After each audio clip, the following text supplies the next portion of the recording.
headed to the airport on our way to Norway, which I've never been to Norway, so we have zero clue what to expect. I've only heard great things about Norway. Looking forward to getting on this plane, crashing out, and then waking up in Norway.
Norway has been really trying to get top talent to just their country in general and their tournaments.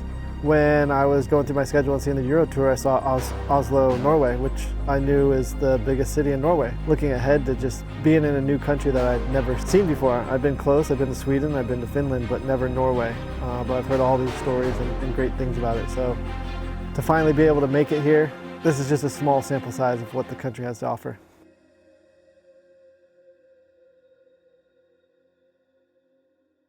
We made it this morning. We're about 5 miles from the course. We're gonna head out and check it out and see what it's all about.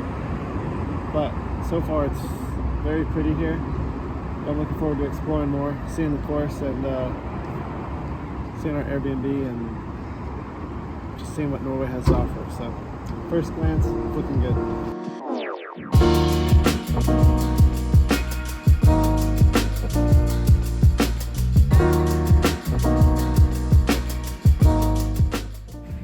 My Discraft course. It's gonna ace this right now.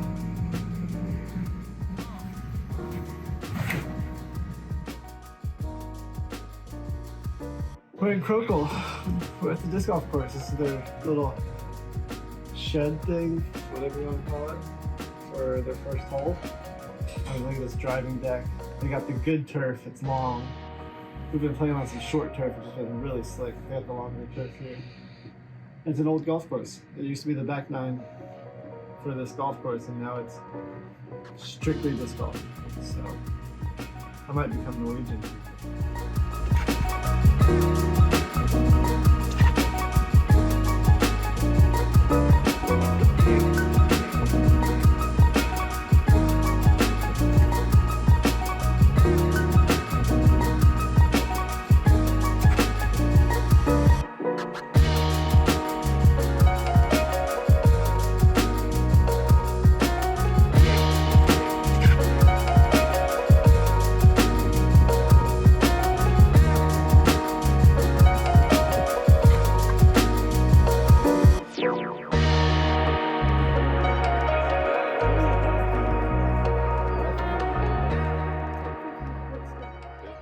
Quick little check-in. We played the course earlier, checked it out. It's a pretty cool course.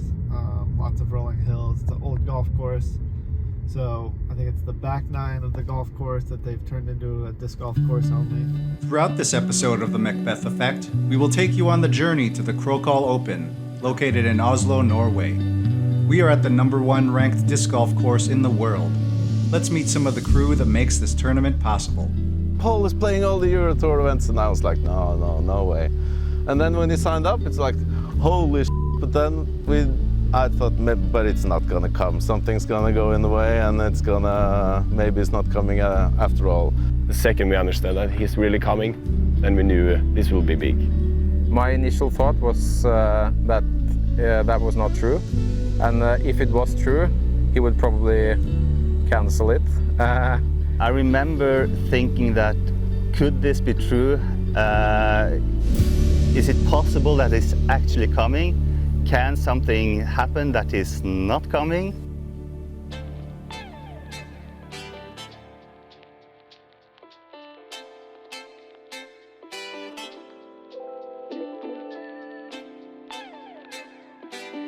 I think it's really awesome that we get to have one here in Krokhol and later on at PCS.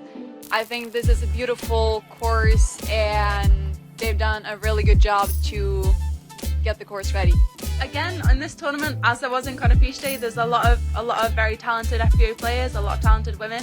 And yeah, I'm excited to go out and see who comes up as the one on top. I am super excited about this course. It's beautiful, it's tough and it's challenging and I like it. It's a beautiful place, lots of elevation. It's a mix between open and woods. The rock is really exposed out here and it adds some sort of like kind of beauty to it. I'm playing the Euro Tour to win this tour. If I would not be here, I would have been in the US competing with the US, and my expectations are always to play my best and maybe win. I want disc golf to be the biggest sport on earth. My main objective when I compete in a professional tournament is to win. When you have harder competition, that brings my game to a higher level. To win the Euro Tour, obviously. Yeah, that's good. Yeah. I'm having a lot of tournaments this season. Looking forward to play both tours and get back to US to play Worlds and a couple others. So I'm excited what the season brings. It's happening and it's going to be just better and better. Very unique, very fun.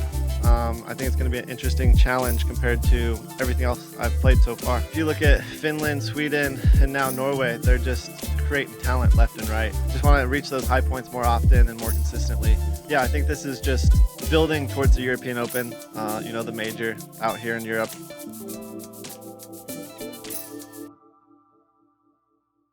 My name is Halvard, I'm from Oslo, Norway, and I'm the course manager for Krokhol Open. My name is Lars Zombie.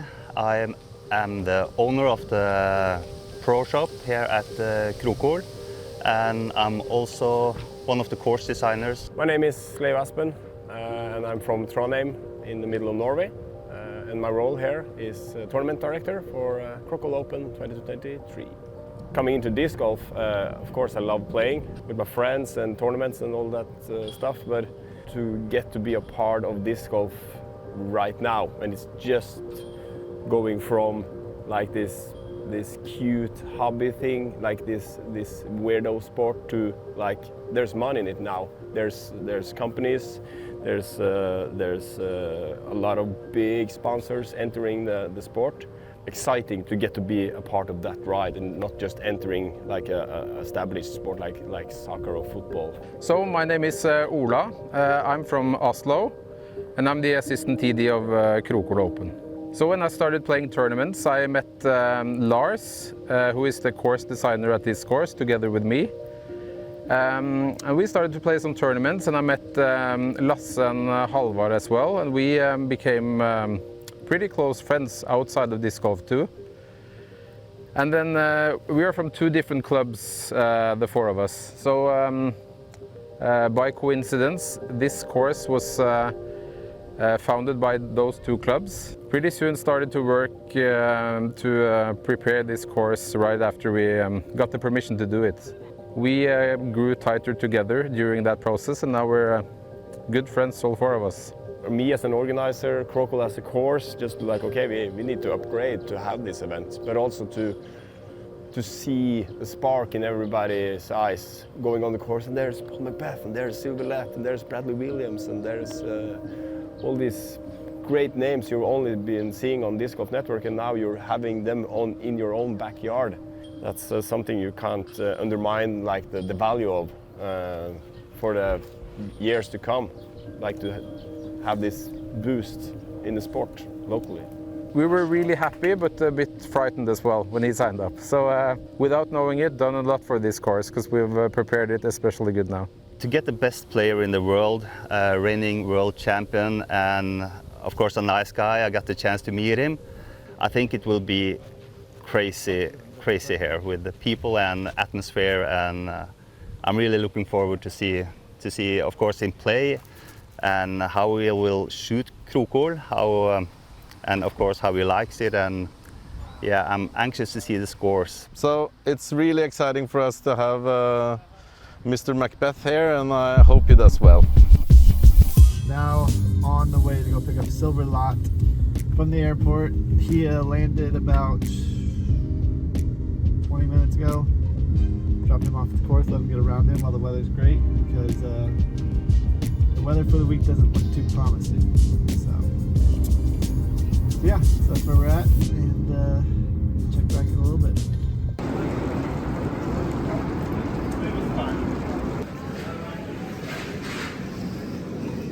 Can't even get money, Paul? What's wrong? I can't exchange it because we landed about 5 hours earlier, checked into our Airbnb, so I took my passport out. And apparently you need your passport to exchange your money.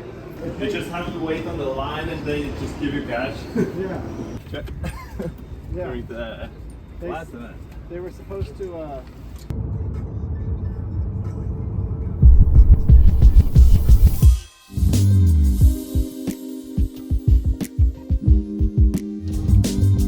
This trip was the first one. We actually had some guests with us, Hannah, Billy, and Silver. It was nice because this house kind of fit us perfect. We're all pretty close, so being kind of a smaller house, we were comfortable being around each other and just enjoying each other's company. And obviously having my wife here is awesome, even though she's only here for 2 weeks. But when I left the States, obviously Hannah was pregnant. She was just under 20 weeks. So she didn't really have a bump, not really anything. Just being gone 4.5 weeks and then seeing her here, like, the baby grew a lot, like a lot. He's in there kicking, punching, headbutting. Sure, he's doing all of it. That thing's growing quick.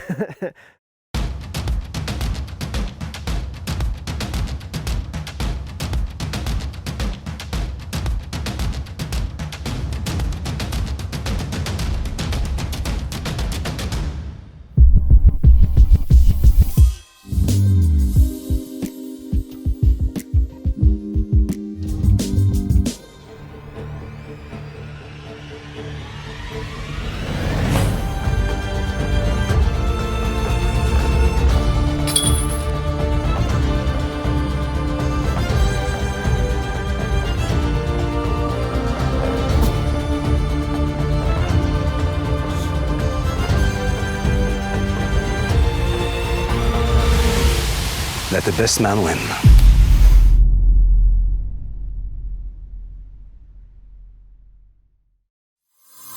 I got the one and only Kristofer Hibju. Thank you for joining. We're just going to go out and have some fun. It's your first practice round on this course. It is, it is. And it's my first time in Norway, so I'd love to learn a little bit about Norway, you, and disc golf. That's out of bounds left. Oh, oh, oh! Nay! Just the first hole. First one. Okay. All right. Nice angle. How long have you been here in Norway? From I was born. From the day you were born. So I'm actually related to the first Viking king of Norway. I just found out. Really? So like in direct bloodline. So if you had followed the bloodline of our first king, I would be the king. But the Danes had us for 400 years, and they changed out the royal family. So now there's another royal family, but. So you were born just a couple years late, or else you'd be king. Yeah. Okay. I'm more or less a king. Wow, that's really cool. How'd you do that? How'd you go on and like find out the bloodline? You just do tests or anything? I made a lot of documentaries and theater plays about him. So I've been obsessed with him. Yeah. And suddenly somebody said that, but we found out that his daughter has a bloodline. Blah blah blah blah blah blah blah. Bing. And there you are. So that was funny. I look like him though. That's. Oh, come on. Oh. Yeah. Try. Stopped. Nice.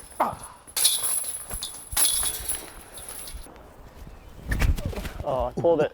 Gonna get the lucky one Oh. I'm a third generation actor. Oh, okay. So my grandmother was an actor, and my father and my mother, and all their friends, you know. So, but I want to be a musician. So it's just, and then I was, that was my thing, and I was casted as Hamlet. Wow. In a school play. Yeah. And then it's just. That was it. So, and that was it.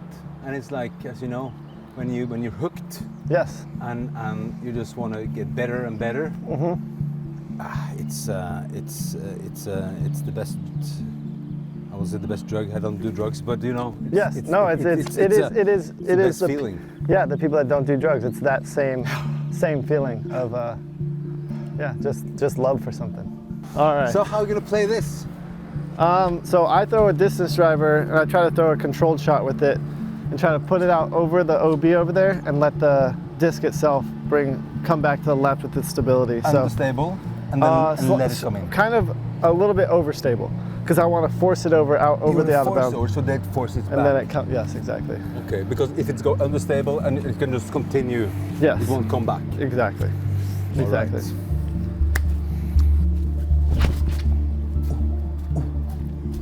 Maybe. If it misses the one tree. Oh. All right, that should be good. That should be good. It's a putt. Oh, that's going to be in the middle. Oh, still in the middle. It was good for at least 2 minutes. Yeah, this is the hardest hole to birdie. I bet. You can eagle it though. I can eagle it. Yeah. I know.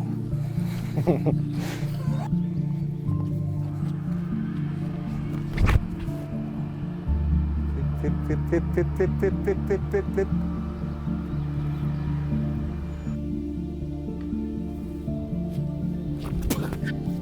I might keep holding over. Into the woods. Norwegian beauty. Hit the one chain. Ah, too short. Too short. Look at that. On point.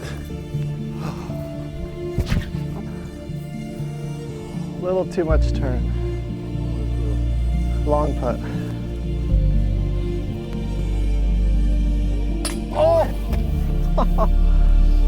Oh, right on cue. Oh, what's the state of disc golf? Yes.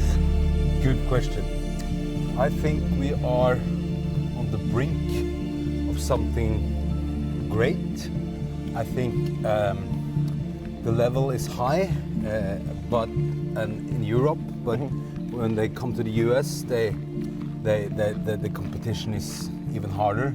So I think there's two generations. You have the generation who's like 25 right now. They're about to up their game. Yeah. And like sometimes they're like up on top 10, like in the US. Yeah. In Europe, they're like more like in the top scale of 15, 20, 10. Yeah. So I think we're not on the top yet. We're not Finland yet. Yeah. But we're hopefully gonna be, because we've been on national TV.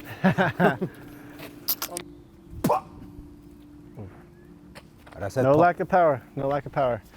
Well, I'm trying to drag as much attention to the sport as possible, and you know, I would love to try touring, right? And like to get my wild cards, meet you guys, and give it a go, and like, wow, beautiful, beautiful. I'm gonna look like an athlete now. There you go. Yep. Think like an athlete, look like an athlete, throw like an athlete. That's the thing. I think I've forgotten. I've forgotten about the aesthetic thing. I'm more like, no. Yeah. Oh.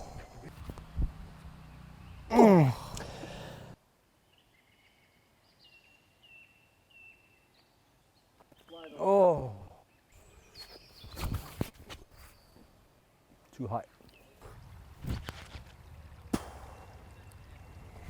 Nice shot. See and learn, Paul. See and learn. All right, all right. That's the way I'm gonna putt now. I'm gonna do it like this. Oh, this is just 5 meters. Okay, like this. Oh no. Sitting here, I feel like I'm back at the beach. Yeah. Like when I first started disc golf. So I've enjoyed the journey that we had today. All the questions I had for you to learn about how you got into disc golf, where disc golf has brought you, and just the passion that you have for disc golf. So I just want to say thank you for joining me for this round. And, it's been a privilege, and it's very inspiring. And I feel that we share the same passion. Oh, we do. And the funny thing is that when you like go on a course and you just hook up with people, and you can just everybody, as you said that on the course it's not about who you are, what you're doing, anything like that. Mm-hmm. And that's also what I love about it. It's just, I'm just a dude playing, right? Yeah. And no, it's been wonderful to meet you, and I felt like I became better with you by my side. Oh, man, seeing how you threw the first hole and then seeing this last hole, the fact that you had a birdie putt on a 300+ meter hole to finish the round is incredible. Yeah. So next I'm gonna make it. Thank you. Love to see it. Thank you.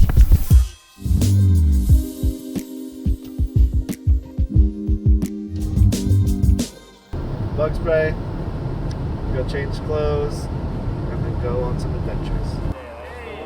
Excellent. Thank you. Well, welcome to our place. Well, thank you.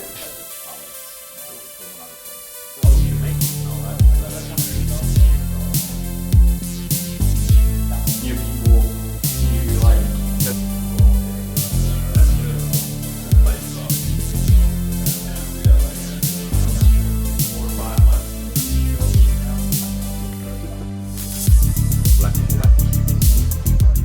Is this the most discraft you've seen in Europe so far? Yeah. Looking for overstable buzzers. What's your overall feelings of this place? Well, I actually haven't even seen it yet. I've only seen this morning, so I need to go walk around. Yeah. And then the first guy, black, you know. So we're playing for an ice cream and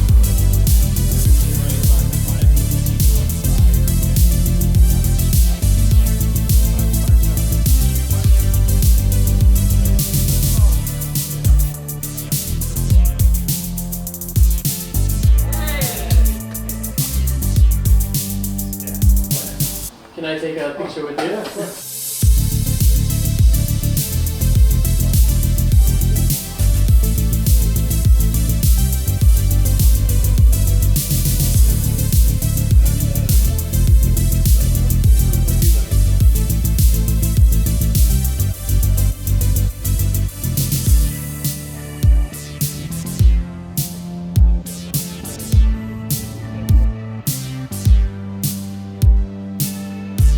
We're getting bug spray because it's so bad here.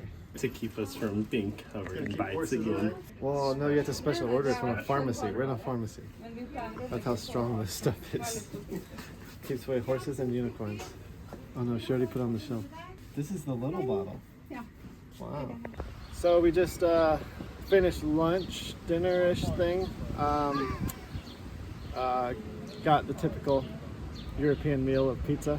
Went to the Disc Golf Pro Shop. We Are Disc Golf, Norway's, I believe, largest disc golf shop in distribution. So the crew is going to, how would you say that, Joey? Holmenkollen, which is the ski jump and just everything that has to do with skiing. And it's a legendary spot, but unfortunately I have to head back to the Airbnb. Catch back up with you guys later. It's just a nice trip overall. Like, I hope it's like this for everyone, that they can come here and enjoy a town like this while still having the fun of competing in a top level disc golf tournament.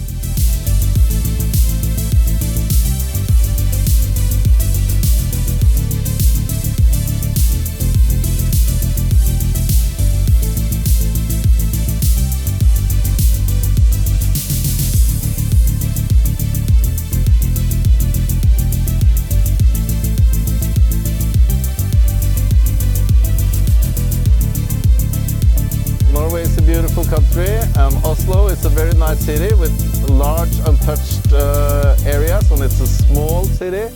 So anywhere you are, you can just go like walk 10 minutes and you're into the forest.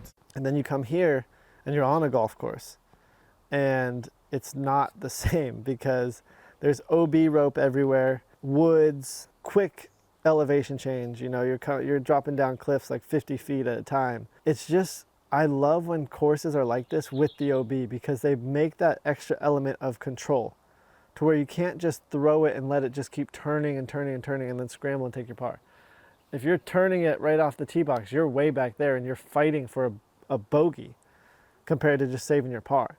And you have to earn that bogey because it can turn to a double bogey or higher if you go back out of bounds. So I just love when we have courses like this where you can't just let up at any point. The first time I played Krokhol as a player, it was in a tournament, and I remember that I have to go home and practice because I was shredded by the course. And you can get fooled. It is built on an old abandoned golf course. So you think it's like this wide open shots. It plays as a woods course. It's rolling hills, it's a lot of elevation, it's a lot of downhill shots. It's really beautiful.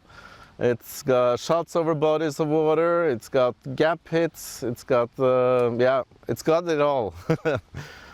I think it's a really unique property. I feel like when you're playing it, you don't feel like you're on a ball golf course. The fairways for us are kind of perfect. I feel we got most of the things you're looking at when you're looking at the perfect disc golf course.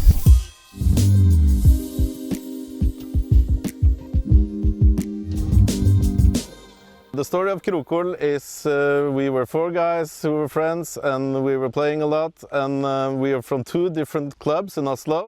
It's Muselund, which I'm a member of, and there is Ekeberg that Halvard and Ola is a member of. When we found this property, we found out that this is too big for just one club to manage.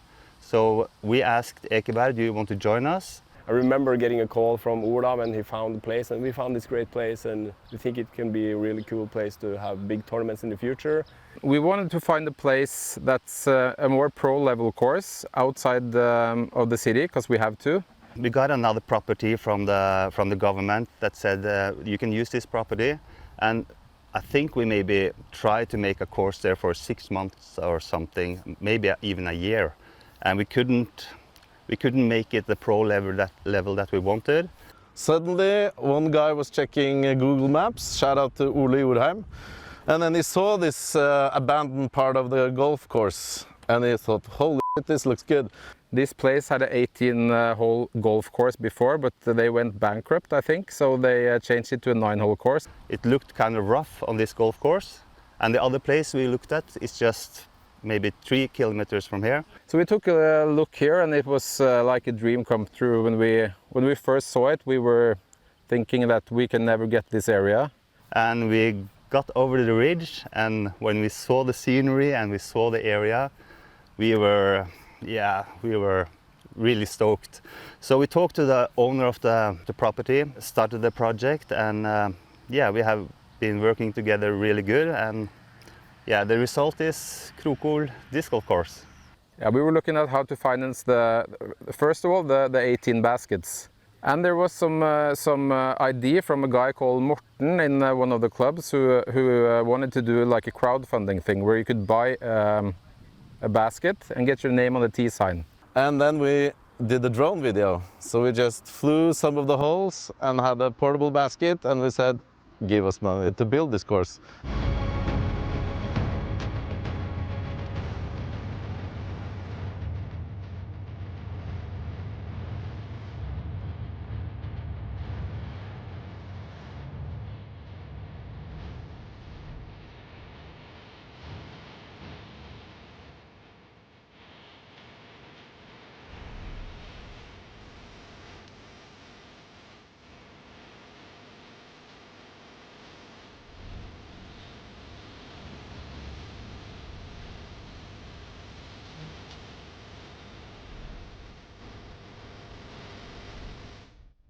Hei, Lars fra Muselund Frisbeeklubb. Jeg er nå på vakre Krokhol, og det som skal bli Krokhol Disc Golf Arena. 1 basket, 3 baskets, 18 baskets, and then it slowly like got better and better, and then to see how far they have come in such a short amount of time, it's so cool.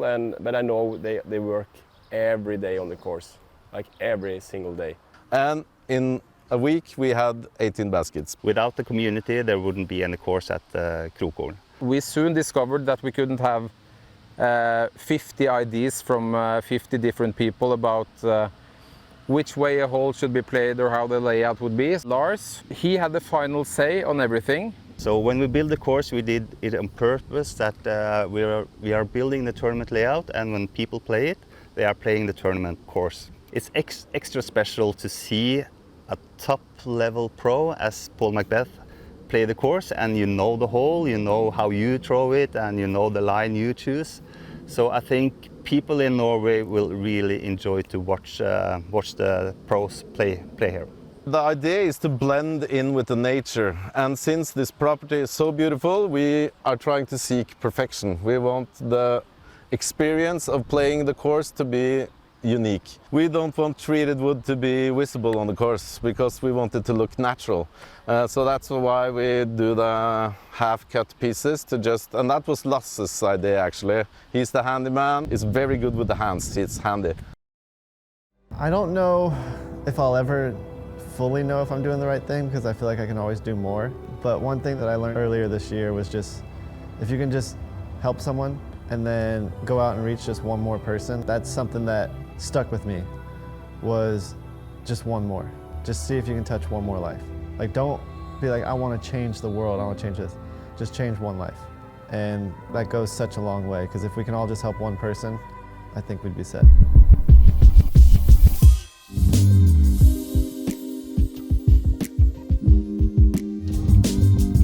Day one is upon us of the Krokhol Open, or Krokhol is how they say it.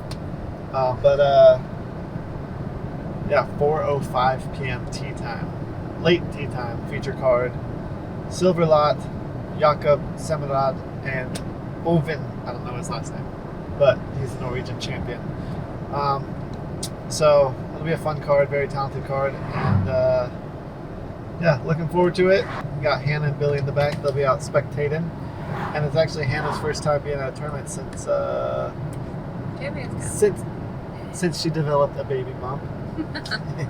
She's been pregnant since February, but game doesn't feel on point yesterday, but got about an hour and a half to warm up and dial things in, because there's been moments of greatness and then moments of what is going on. So just get the mindset right, in my opinion, is the biggest one. So here we go. Nothing available. We reserved this one for you. Okay, thank you.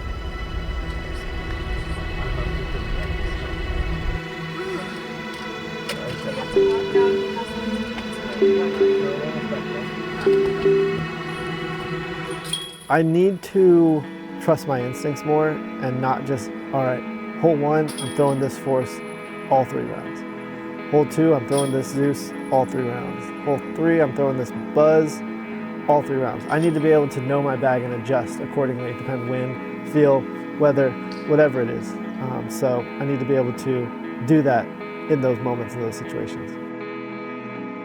You seldom use the same disc playing this course, and you have to have a lot of shots in your bag to get out of trouble if you find some. I think it's a very good course to be measured as a disc golf player. Kona Piste Day was unique because first 2 rounds I could not miss a putt. Like, I was making putts from everywhere, super comfortable, timing was great, everything was great. 3rd round, it just lost it completely. Did not know how to control my putt, did not know how to find the tempo, the speed, the rhythm. And the hardest part right now is when I end a tournament, if I don't end on a good note, I have to wait nearly a full day because travel and all that stuff to play, and I have to try to remember on top of all this travel and stuff what I need to work on. And it's hard to keep that in my memory bank as clean and clear as I want. To where when I first started, I'd be able to just go back out on the course and work on it, but now it's different. Like, I can't just go back on the course. When I got here, I wanted to get on the course and try to work on those things. Paul showing some Paul McBeth. Little kisses for the basket there. Playing for the audience. Yep, for sure. Paul McBeth, beautiful birdie, a three-way tie on the top. Well, when you're Paul McBeth and struggling, you're still in the lead. Yeah, you're currently tied, three-way tied for the lead. Day one is over, round one is over. Shot a 7 down, which is in a three-way tie for first place right now with Bradley Williams and Elias. And then I think fourth place is 4 down or something. We might have a little cushion, but it was a decent round. I made some really basic mistakes on a couple of my drives, and definitely don't want to do that again tomorrow. But I just want to feel like I can put together a complete round. I had 9 birdies, which is solid, but I feel like I should be able to put down a clean scorecard and stay away from the OB a little bit better than I did today. Today's 7 was 1060 rated if you were into ratings, but I think I can push it a lot better, push it a lot higher than that. So got some goals to shoot for tomorrow. It was great. Everyone was worried about the hike, but Billy and I took shortcuts. Oh yeah, we huffed and puffed the whole time. But at one point, Hannah goes, "He's moving so much. He's so excited to be here." He was moving a lot. Right at the beginning, and I was trying to be hole quiet. 5. And I'm like, yeah. Having a Euro Tour and hopefully in the future Elite Series maybe is like the big dream. So seeing all the audiences on the first day, just the crowds on the course, I think they are very, very proud of where they are. The fans showed up this week. I feel like the fans have showed up every event so far, but here it was just like a new level. It was my first time being here, so I had no expectations on what to expect, but they were there from beginning to end. Pulling into the course and just seeing the parking lot being full and seeing that people were having to park across the road and all sorts of stuff was like, it was wild because I didn't know how many people that represented until I went around the corner where you could actually see the course and the crowd, and it was just lined up the entire fairway of hole 1 and then creeping up hole 2 a little bit, and it was just hundreds of people from the get-go. It was an awesome gallery. The most quiet I've ever felt 600 people at once on a tee box. Like when they announce your name on hole 1, complete silence. Like I can hear myself in my own head thinking and talking to myself. 6 times world champ, 3 times USDGC champ, sponsored by Discraft from Huntington Beach, California, Mr. Paul McBeth.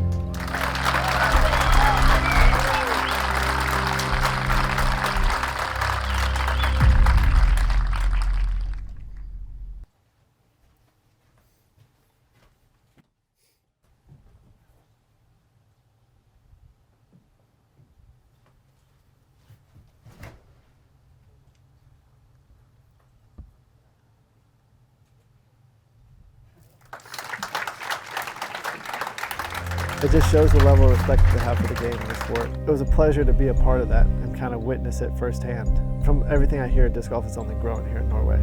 And from what I'm hearing too, PCS is going to be even bigger. Interactions with them was very stress-free. And even after the signing sessions, there was such a long line. And in the States, I don't know why, but people can't stay in a line. It kind of jumbles up and things start to happen, but here there was no issue with them just staying single file the whole way and just coming through. I think the people were saying 1 sign, no pictures, or 2 autographs, no pictures.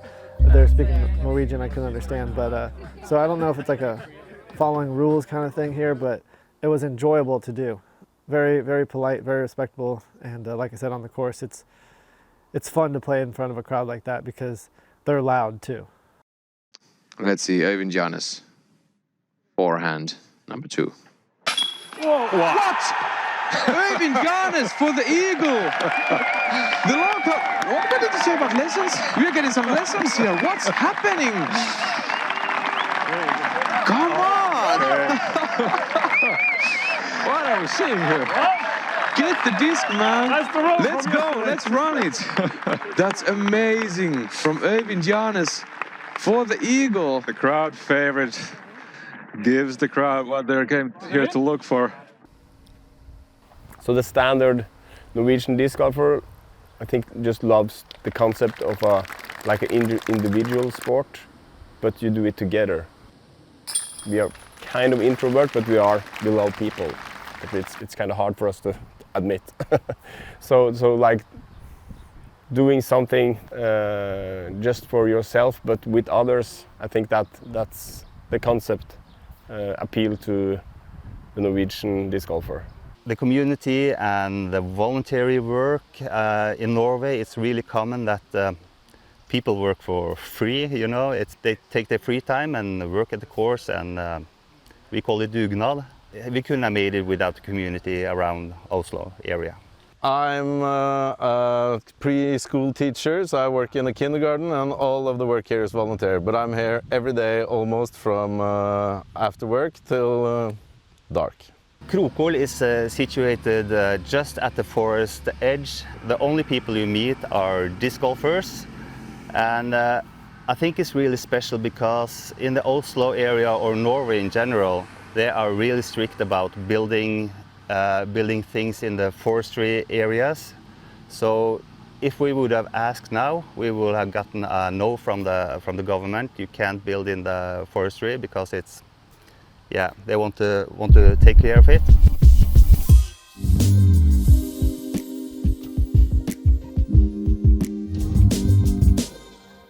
All right, day 2 of the tournament. We are on our way to the course now.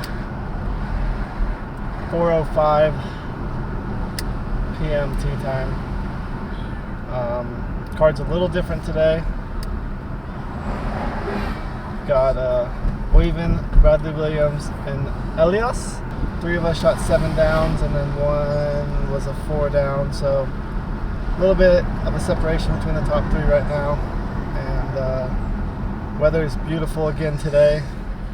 Feels almost a little bit warmer today, mainly because there's less of a breeze, but seems like ideal scoring conditions yet again. I hear the gallery's going to be 600 strong at least, potentially over 1,000, they were saying. Because on a Friday we had probably 300-400 on a Friday, and they weren't even really expect to have a gallery, so we'll see what it looks like when we get there. Let's say I brought like a B- repertoire of tee shots yesterday, so I want to clean that up and get a little bit cleaner off the tees and on the par 3s. Par 4s should knock down each time, but yeah, clean up a little bit.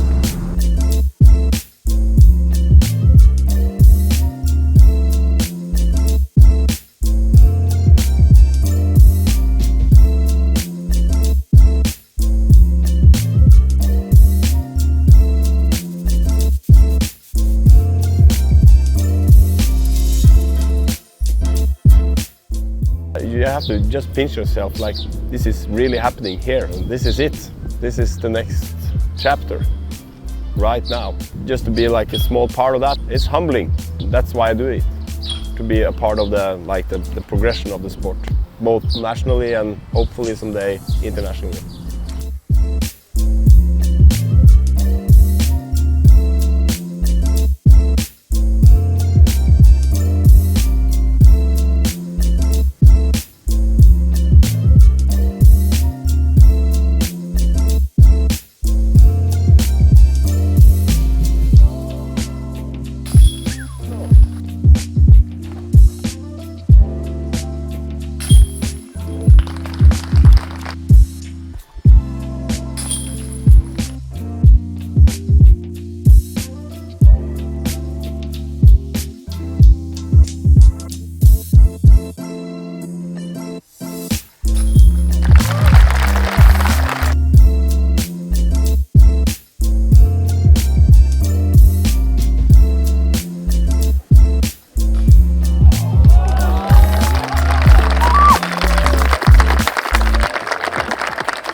Round 2, done, completed, explosion in a negative way.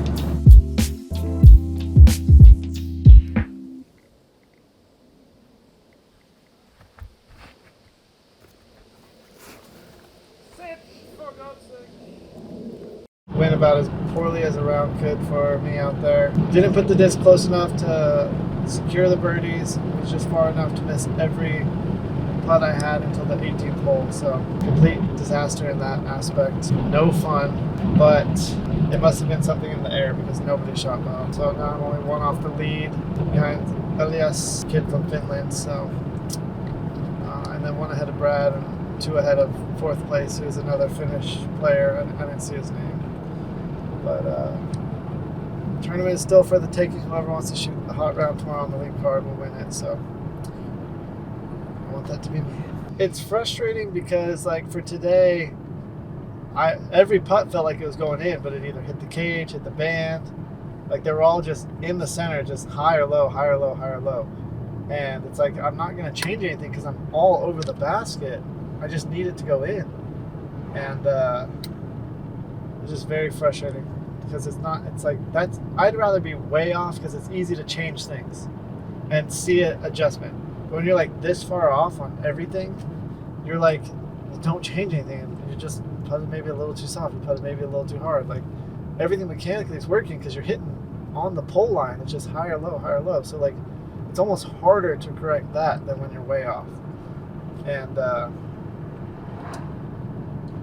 yeah, and then it just gets frustrating because then you're like, oh, I just need to put it closer now. Or you start worrying about your drives now, even though those have been fine.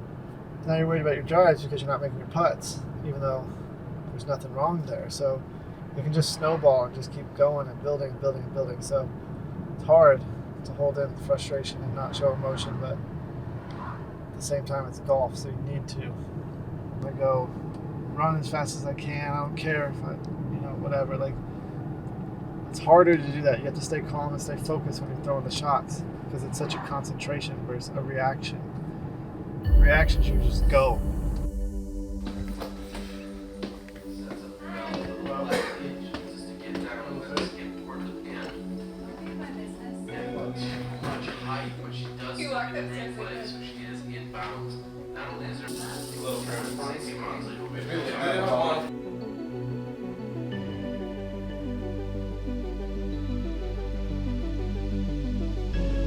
Let's get the course over.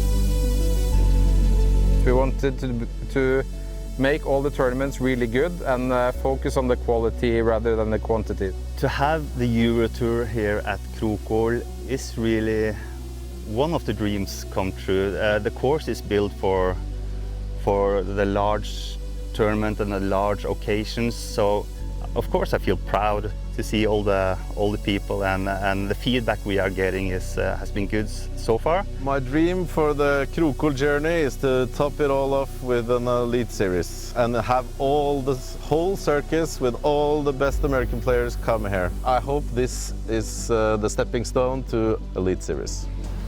From Huntington Beach, California, and Team Disc Golf, 6 times world champion, 5 times player of the year. Please welcome to the tee, Mr. Paul McBeth.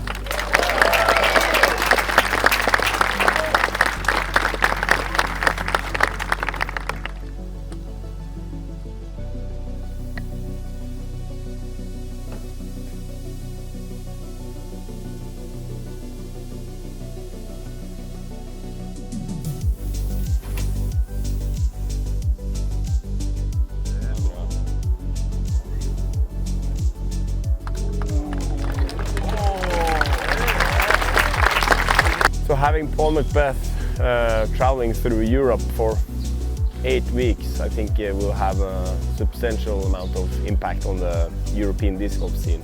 Drawing bigger crowds, that for each place he is visiting, there's a bigger crowd, there's more sponsors, the sport is being more recognized, so it's slowly like building up. To be able to push the sport to the next level, you have to treat the courses more like arenas and not just some place where players can play. But you have audiences, you have to think about that, and you have media, so you have to think about that, and that's what I will take with me from this tournament, is that all the input on those kind of things, so I can level up on the next ones.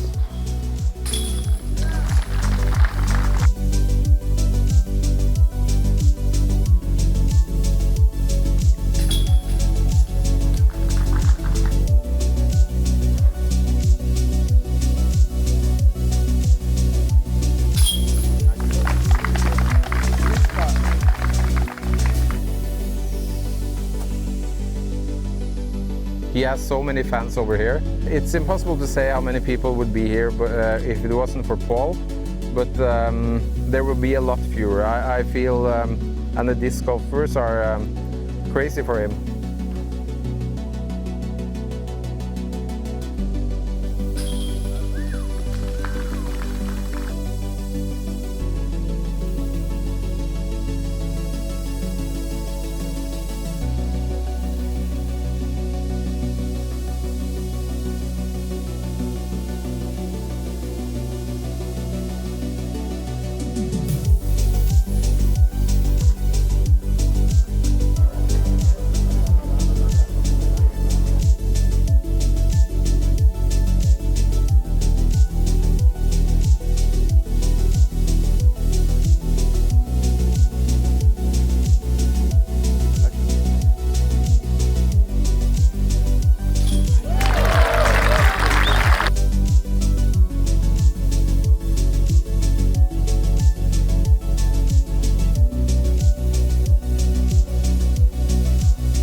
Well guys, I did it.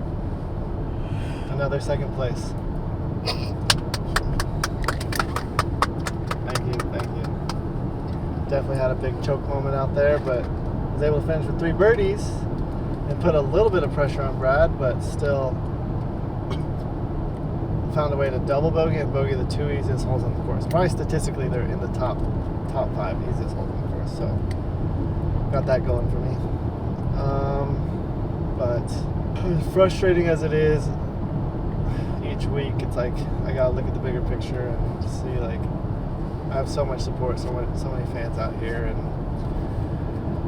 they want to see me play and compete because of what I've done in the past and what they know that I'm capable of doing. I just need to do the part of what I'm capable of doing and stop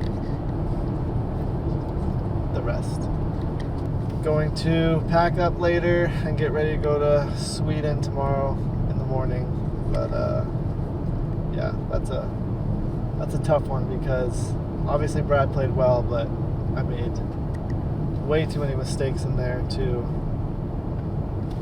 justify winning this one or competing and pushing him as much as I should have. So that wasn't fun, but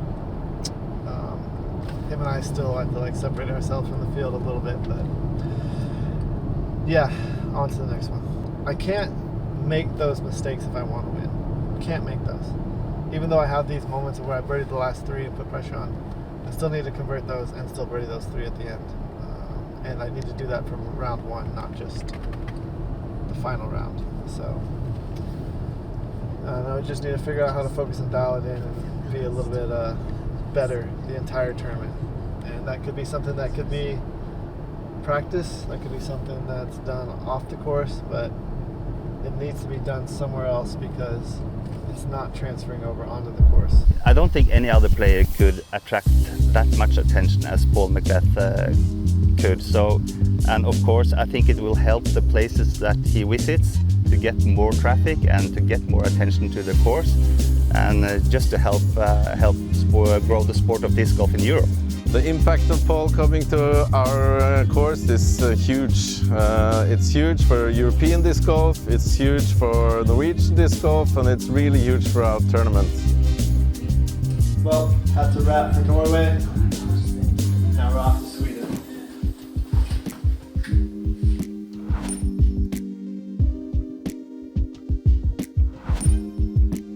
So this was my first time in this part of Sweden. I've been to Stockholm, I've been to Skellefteå before. When I arrived on Monday, the course was already set up. Dealing with a little bit of rain here and there. Just learning the course and figuring out which discs I really want to throw. It's fun to switch the bag out, and I feel like a lot of the tournaments so far in Europe have been that way, where it's like you're shaping shots, you're controlling speeds. From what I've heard, it's pretty much the capital of disc golf, the disc golf mecca in Sweden. I think it's really inspiring to see all these professionals in my own country, and I'm trying my best to become better in disc golf and compete at this level myself. I think it will be making huge impact because you can see the pros in the countries, you can see that they are traveling around, not just in USA. You can see it for real, and I think it's very important, and it will be just building the sport further. It's really cool, and I know how hard this course is, so it's nice to see how good they are to play this. I immediately thought, like, finally there's going to be a big event here at Krokhol, because I think the course is due for one. This course has some amazing holes to it, and I think that getting the European tour to this course is a big step up. Really awesome. You see different kind of ways that you normally doesn't do, and see the difference between the skill level and everything. I think disc golf is getting really big in Norway, and a lot of people is passionate, and when they try to learn more about sport, it's really easy to discover Paul McBeth for all that he's done for the sport, right? The way he pushes everything and the way he tries to grow it. So I think that's mostly why everyone is here, is because of him. Paul is one of my favorite players, so I was really excited, and that definitely settled it for me that I had to get here. In the broad scheme of things, disc golf is a small sport compared to, say, a football player.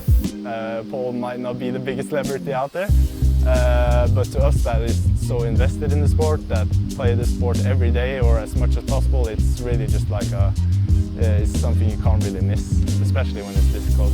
I think this is the best course in the whole world, like Krokhol, and the best player in the whole world is also coming to play this fantastic course, so I think that's great.